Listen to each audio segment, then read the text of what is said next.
li man waxuma Jalika Ndiaye Siré laay waxal Ndiaye Siré ba non kaay nañu waxante dëgg franchement yow lan nga yaakaar ne moo yàq diggante Jalika ak Biram yaakaaroon ne robe yi si la bokk non qu'on se dise la vérité rek. c'est que yow yaa ak Biram yéen a ngi bëgg a neex Jalika yéen robe yi lu seen affaire wala robe yi daf leen saf bu mu ëpp. non robe yi mënuñu saf ñàkk ñoo saf moo tax parce que tey moi je parle au nom de tous les hommes man ay góor ñoo ñëw na ma wax loo ñu ngir yàlla quand j'ai dit ça góor yu bëri dama ne ndax yàlla sama jabar dina bàyyi robam yooyu noonu non je te jure ak musóor yi ak musóor yi non léegi yéen ba muy wàcc lan moo tax fekkul ngeen bali kër gi loo tax fekkul ngeen minaas kër gi Jalika gis nga ko bu muy liggéey ji ni muy mel. non Jalika elle est xoolal elle est tontu rek non Jalika si wàllu liggéeyam ak këram ni muy gérer këram yëpp elle est irréprochable on est tous d'accord mais tey su Biram su fekkente ne tey am na ay manquement mais yow tamit nangul quoi. en mais gros tamit Biram ban manquement yow guddil nañ la bëccëgal la. di la jox ngay lekk di la jox ngay naan sa dërëm demu ci toppatoo la say doom dugal leen école couche sax jënd ko xamul lu muy jar yaa ngi wàcc sonn ñëw fekk ak li nga tal ci kër gi di nga sol say talon ak sa ay robe nu mu mel ak say ceinture ak yooyu ki perruque naan yaa ngi sëgg yaa ngi menace yaa ngi fóot ay 2 heures du matin di nga ko tal. c'est que nag Biram bi wax dëgg fa yàlla kenn mënu koo défendre man moom. non non boobu non c'est que boobu benn partie de vérité la mais on est d'accord quoi mais léegi su ma ñëwaatee un peu. ma ñëwaat ci cadre série bi parce que tey soo xoolee thème bi tey c'est que li nga joué yow ak Biram tey je pense que am na couple yu bëri yoo xam te ne gis nañ si bopp man ça je l'ai dit haut et fort jàngat naa ci lu bari. dootuma yeewati sama jabar 3 heures du matin naa ko defaral ma lekk. non dootuma ko defati mais tey am na rupture tey soo doon analyser yow pour yow rupture bi ci kan la. dina yomb trop nag lépp ñu teg ko Biram parce que sikk na comme li ma la wax mëtaleelul dara jabaram wax ju neex tamit sax bien que yor nañ la yow jox la ngay lekk jox la ngay naan yow ak sa yaay ak say doom au moins nga may nit ki wax bu neex c'est compliqué de l'avoir de Biram donc loolu yëpp du motiver Jalika teewul mi ngi doon góorgóorlu lu mu mën ndax di bàyyi xel moom it regard société bi lu yaay wax lu papa wax tax na mu dem ba nar a sacrifier et son bonheur et le bonheur de ses enfants par la même occasion ndax tamit Biram yi bari nañ fi mais ay Jalika jàppale wu ñu leen parce que bu nekkee ci yoon bu dëng wanoo ko ni lii muy def baaxul amoo ci benn réaction Jalika day dem ba nit ñi dañ ko doon bëgg dóor ndax day énervé ñu bari yenn soumission yi que ne amul mais lu existé la bu dee Jalika waxul benn yoon lu ko metti Biram mënu ko xam bu dee tamit amul moom force de caractère jéem peut-être demander à Biram que li ñuy dund normalul am na lu ko war a dal une part de responsabilité encore pour elle mais même bu amul maturité boobu noonu yépp mënatuma dund lii ma assumer ma ne assez y a un souci on en parle mënu nekk nga soog a seet noo dem donc loolu moo tax moom it elle est coupable ndax ce sont des Jalika qui créent des Biram dans la société. non effectivement non d'accord nañ ci côté boobu noonu mais aussi franchement je dis la vérité pour dire vrai bon mën naa kaf et tout mais pour dire vrai tey en fait des Jalika y en a aussi au Sénégal ay jigéen yoo xamante ne dañuy sonn et je pense que tey sa histoire ak Biram bokk na ci histoire yi nga xamante ne tey ñoo gën a accrochante ci série bi histoire boo xamante ne tey da nga koy seetaan en fait bon c'est vrai sa talent d'actrice dinañ si ñëwaat de la manière bi ngay joxe nit ñi ay émotions mais tey mu ñëwaat un peu ci thème bi c'est-à-dire nga nekk ak sa jëkkër ak sa goro ci biir kër ngay def lépp di sonn c'est-à-dire que yow tey ngay jouer loolu noonu yow mii di ko jouer quand tu te mets dans la peau de l'actrice en fait lan ngay ressentir quoi loolu tey est-ce que imagine nga bés tey nga dundoon loolu noonu. wax dëgg neex yàlla jotewu ma dara ak Mère Diagne waaye maa day taali daal genre goro yooyu doy na parce que ça va plus loin que li nit ñi di bëgg gis rek ndax même boo xoolee Mère Diagne contentieux moom it la am lu mu dencalee Jalika ci papam wala ci yaayam kenn xamul mais mënu la ne li a tax mu joteeg moom la preuve chaque fois bu Jalika demee nee na teewul dem na ba ci joor admettre ne xaw ma lan waaye du tooñ te lu mu mën mi ngi koy góorgóorlu Biram quelquefois tamit dem na ba reconnaître ne ko yaay gis nga ne Jalika lu ne mi ngi koy sonn di ko góorgóorlu ci ñun elle fait des efforts donc ñoom ñaar ñëpp l'un comme l'autre ils sont conscients de tous les efforts que fait Jalika mais ku ci nekk par son mal intérieur bi mu mënut a extérioriser wala peut-être bu muy refouler moom lay refléter par une certaine souffrance bu muy transmettre Jalika te calculer wu ñu ne parents yi def loolu ñi nga xam ne ils n'ont rien demandé les enfants ñooy payer après la note quoi parce que xale yi tu es un garçon wala tu es une fille tu grandis dans ce couple tu te dis que ah comme fonctionne mon père góor bu baax nii la war a mel na nekk nii nay dóor nay xas nay saaga lu mu wax sama yaay bi na ne waaw donc bu jigéen bi ah benn buñ ma fay rey te mu leer ma ni lii mënul woy ma nar ci yàq samay doom naa continuer man tamit noonu donc benn exemple de couple la ñuy tegaat mu dellu siwaat encore ci société bi gën ko pourrir ndax après kooku bu taseeg jabar joo xam ne c'est à peu près comme benn Marème Dial dégg naa ni ngeen may jox benn Marème Dial nga bëgg ko naan da ngay toog ci kër gi wala dama lay xas ak dama lay dóor dama lay saaga damay génn di naan di def lu ma neex te du mujj fenn du ko nangu yow dans ton esprit comme ça yaay lii yëpp ñuy doon ne waaw da ngay ne déedéet kon kii du femme bu baax automatiquement elle devient caricaturée dans la société ku jigéen ki man tase naa góor boo xam ne par exemple bëgg na ma toppatoo wala góor bi lu ma wax mu ne waaw wala di ci jàppaleeg man alaani mi da ngay dem mu ne bëggu la am na luy làqatu ci ginnaaw dëgg la dootoo amati xel mooy li tax ba Jalika Macky amul fu mu jaarul balaa muy mën a am juste benn restaurant man ñëwaguma si Macky dinaa fa ñëw après mais c'est-à-dire man je reste toujours ci yow ak Biram parce que tey si benn thème boo xamante ne c'est d'actualité divorce surtout divorce jeune couple marié tey la question se pose c'est vrai parents dañu naan muñal des fois couple bi tàng parents ñoo dugg si pour arranger mais ci beneen yoon aussi les gens te disent naka ngay nekkee ci loo xamante ne di ci souffrir parce que ku ci mel ni sa cas ñëpp xamoon nañ ne sonn nga sës nga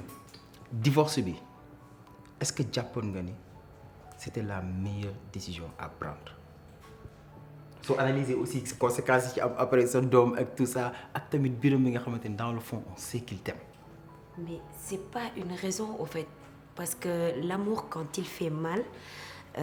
c'est vrai que c'est pas toujours que du bonheur mais l'amour qui fait mal à ce point nag finalement animosité lay mujj ci seen diggante looloo waral même dem nañu ba mënatuñu nekk ñu divorcé mais bu ñu toogee 5 minutes waxtaan ree bëri na après ku ci nekk revirement de situation Biram day waxtaan jéem a négocier yëfi sottiwul seconde bi ci topp jug na kaas yuuxu saaga dem parce que dem nañu ba tisser benn animosité ci seen diggante moom laay wax man ñi ma ciy plaindre toujours c'est les enfants ndax ils n'ont rien demandé xaj na am na couple yu ci enfant dundul mais même ñooñu société bi bu ñu doxaatee ba tase ku ci nekk sa yoonu bopp jàpp ngeen ne même xaritoo mënatu leen ko séq te divorce taamuwuñu ko de mais yàlla ci boppam bu demee ba sàkk ko c'est parce que comme on dit à l'impossible nul n'est tenu lu mënul ñàkk fa mu am gënul mais bu vraiment ngeen nar a dem ba nar ci indi ay reyante autant ngeen tàggoo nekk ay nit mën a tasante waa ci jàmm ak salaam ci njëkk ak teraanga mais mënatul am ci Jalika ak kenn Biram loolu moo am tamit ci yeneen couple dans la société et je me dis que le socle du problème lenn rek la communication effectivement en fait li nga wax c'est hyper important parce que man comme je dis en fait maîtresse c'est extraordinaire et leçon yu bëri nga ciy tirer te su ma analyser li nga wax ça rejoint un peu li ma xalaat donc tey soo xoolee maîtresse lu mu bëgg wane mooy ne duñu wax jël leen décision bi divorcer ou ne divorcez pas mais wane nañ situation bi gis nañ Jalika lu mu dund après maintenant c'est aux gens ñu jàngat ñu xool par rapport ak ñoom tamit ah situation bi ñuy dund seen couple ñu xool ban décision lañ war a jël parce que tamit gis nañ conséquences yi te tamit li nga wax moi je pense que solution la solution bi c'est quoi mooy animosité bañ a am parce que tey gis nga tey xuloo yu bëri ci couple yaakaar naa ne tey mooy dem ba benn moment comme li nga wax da ngeen di toog tuuti 5 minutes ngeen di waxtaan mais mu ngi noonu sa da ngeen dem dootoo leen nekk ci jàmm te loolu dara jaru ko quoi je pense que leçon la boo xamante ne tey sénégalais yi di seetaan dinañ ci jàng loolu bu baax mais su ma jógee ci Biram tu as tourné la page Biram tu vois góor ñëwaat duggaat sa àdduna donc tey Jalika gis nañ ne pour mu am confiance si Macky te Macky jantal la man toog naa sama jox sa def ma naan waaw Macky mi moom mais tey waaw mais tey faut le dire tey est-ce que c'est facile sa avis la bëgg xam est-ce que c'est facile tey une femme divorcée mu war a refaire sa vie. Bon, je dirais que pour sama avis personnel man Ndiaye c'est désolant que ñuy demander au fait juste d'y émettre l'équation comme quoi que est-ce que ce serait facile que femme divorcée di refaire sa vie. C'est pas femme divorcée. du ma la wuyu ndax li ngay bëgg a wax dama ko nangu. non c'est que damay fàttaliku li la Birame waxoon. gis nga épisode ba ngay ñëw mu ne man dinaa defaraat sama vie mais yow moom du yomb. Jalika, il y a une seule chose que tu dois retenir. Une seule chose. Moi, man, je peux refaire ma vie à tout moment. Toi, non.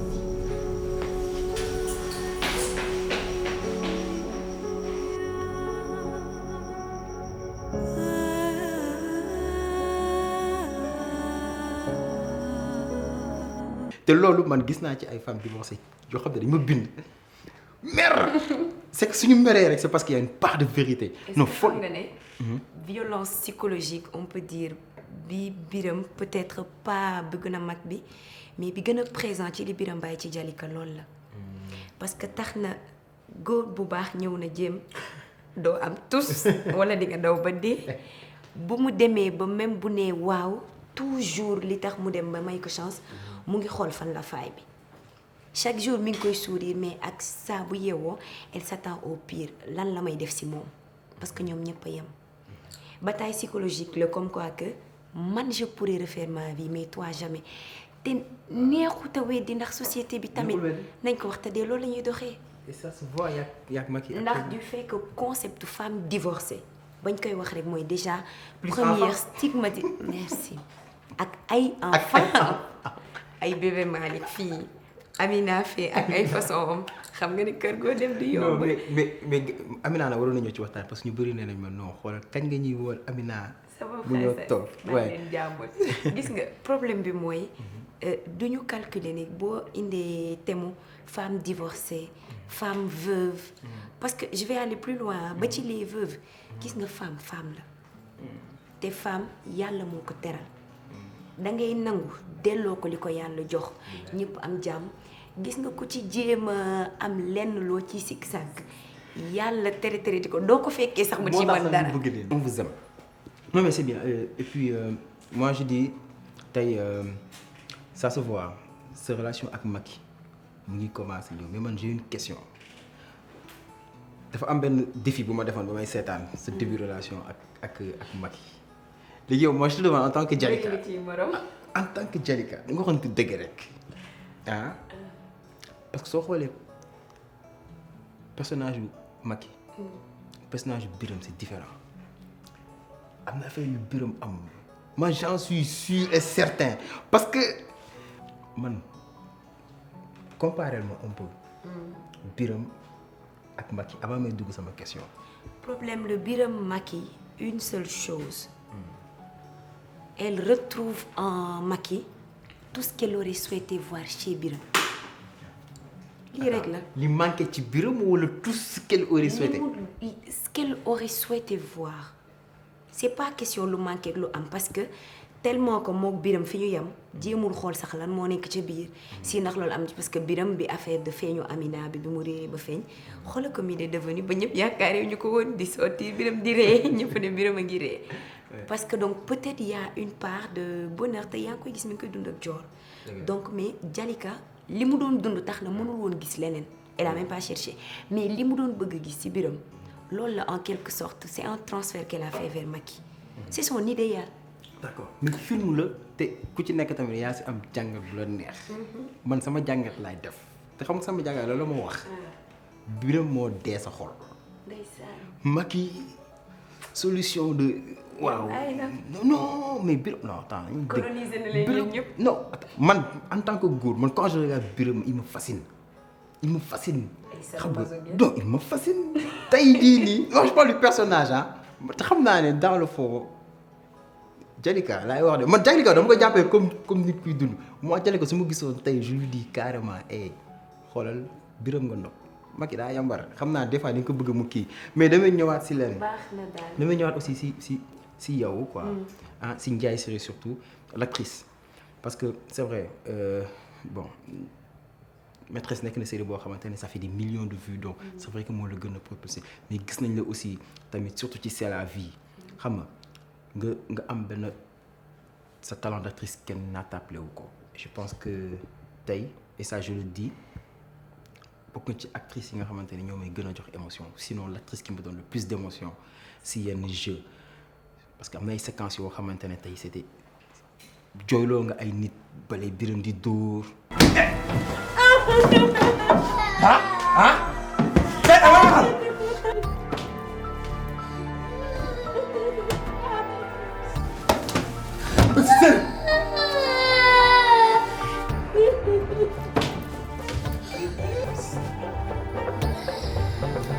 Qu'est-ce qui te fait jouer sooy jouer lan